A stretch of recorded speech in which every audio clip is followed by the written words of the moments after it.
Hey everyone, welcome back to the NPTE podcast. This is Will Crane, your host. Thank you so much for joining me as we go through the content you need in order to dominate on test day.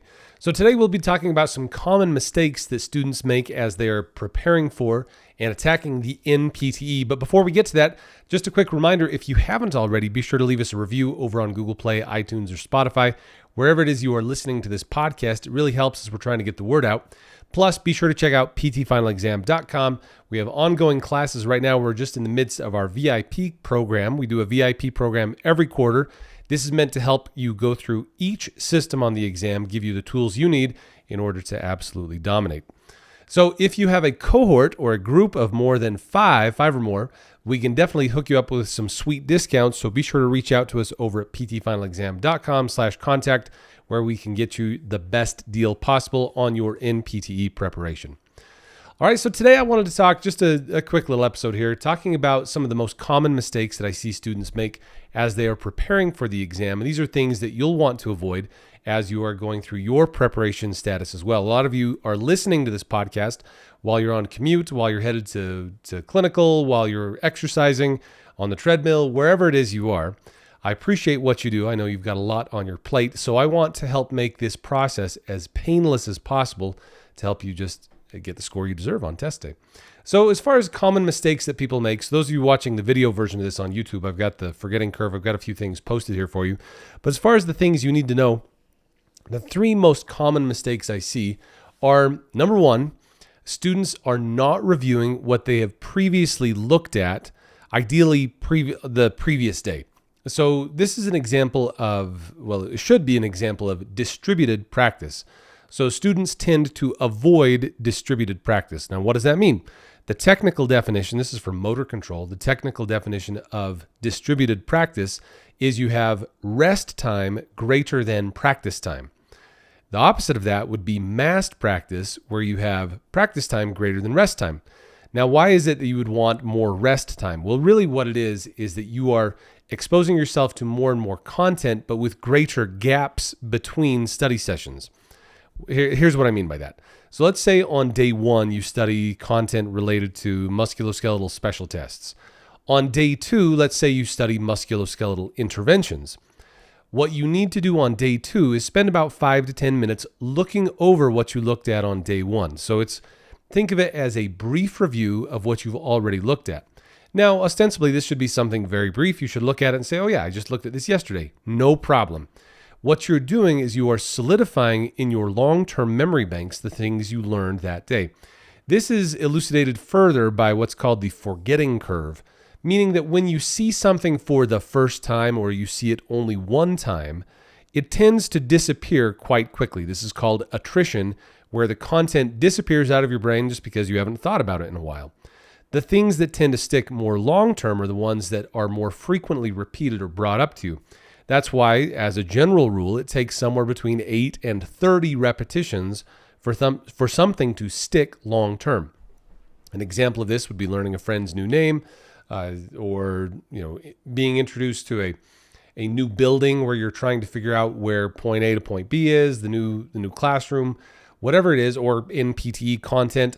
You will encounter it the first time, but then it usually takes a few repetitions, somewhere around 8 or so, in order to get it to stick long-term. So that's why you use something called distributed practice, meaning that you study it once, and then frequently over the course of the next few days and weeks, you return to it to keep it fresh. It's almost like you are refreshing the content so that it does not disappear. And that's why you see, again, what I'm showing on the YouTube version of this is that if you look at the second repetition of the content, it tends to stick for a little bit longer. A third repetition sticks even longer, and so on until you've repeated multiple times. And this is where the old adage is, it's like riding a bicycle. Well, you've practiced to learn how to ride the bicycle, and it does tend to stick long term. So that's what you are trying to do with the content. So distributed practice means that you are frequently returning to content you have previously reviewed, not letting it disappear. The mistake is usually made this way, where a student will spend week one going through all musculoskeletal content, which is good. But then week two, they're on to neuro and cardio and so on. They go through each of the systems, and 6 weeks passes before they've gone back and looked again at the musculoskeletal content, and they will find that all that effort to remember it has been in vain because it has disappeared over the course of 5 or 6 weeks. So that being said, it just takes more repetition to get it to stick. So the second common mistake that students make is that they reread and ingest content without any active learning. Usually what this looks like is you're sitting in a quiet basement or library and you are reading the content. You're reading O'Sullivan Physical Rehabilitation. You're reading a chapter and maybe you have a highlighter in your hand and you're highlighting a few things, but you are very passive in your learning style. Now, regardless of whether you are a visual learner, an auditory learner, a kinesthetic learner, whatever it is, you typically have to interact with the content in a very active way in order for it to actually stick.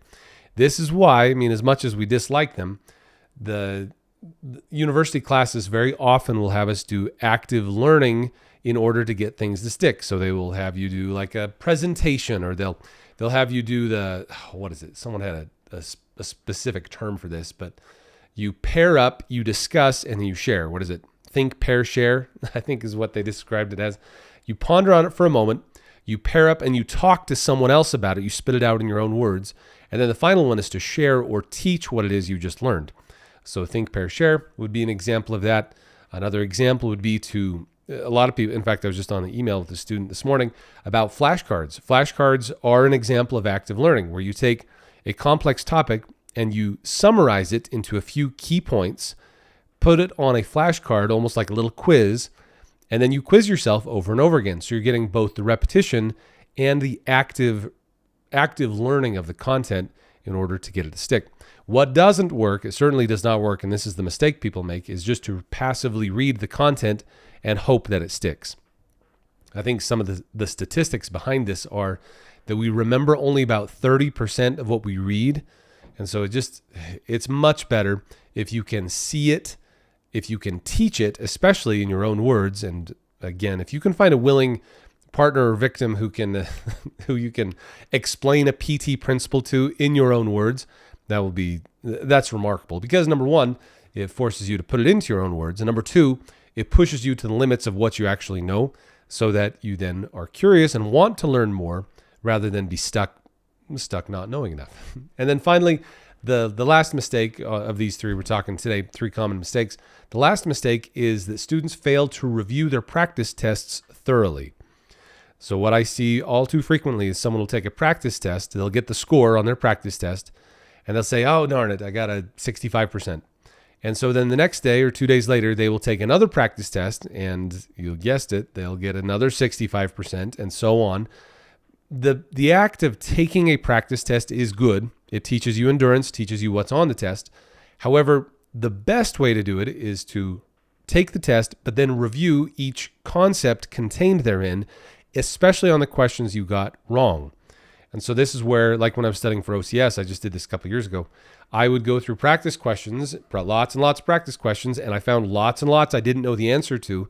And so those became easy flashcards for me I wasn't trying to memorize the question, but I was trying to learn the content contained therein. So I had a whole pile of flashcards related to the content in each of these difficult questions. And by so doing, I could learn from each of my practice exam mistakes rather than just taking it it's not bad to get a score. That's certainly a good thing, but you have to have more than just the score. You need to have the learning or the content contained therein as well. So there you go. Those are the 3 common mistakes I see. Number 1 is not reviewing content from previous study sessions. So that's distributed practice. Number 2 is rereading without active learning. So not putting it in your own words, not being very active in how you interact with the content. And finally, the last one is that students fail to review their practice tests thoroughly. They are a wealth of information and you've got to really dissect them to find that key content, which is why I typically recommend taking a practice test every 1 to 2 weeks. The reason I say that is because it takes a fair bit of time to go through a practice test and really learn from the mistakes contained therein so that you can then have a better performance the next time. All right, so with that, we'll bring today to a conclusion. Again, just a quick episode about the 3 common mistakes. If you do have any questions, and as always, you can always reach out to us over at ptfinalexam.com/contact. We can help you out with NPTE preparation courses. We've got university options as well. All of it very economically priced. We can get you through the NPTE. Not only that, we can get you an amazing score on the exam. So With that, we'll bring it to a conclusion today. Thank you for all you do. Will Crane fist pumps all around, and I'll catch you all in the next episode. Thanks.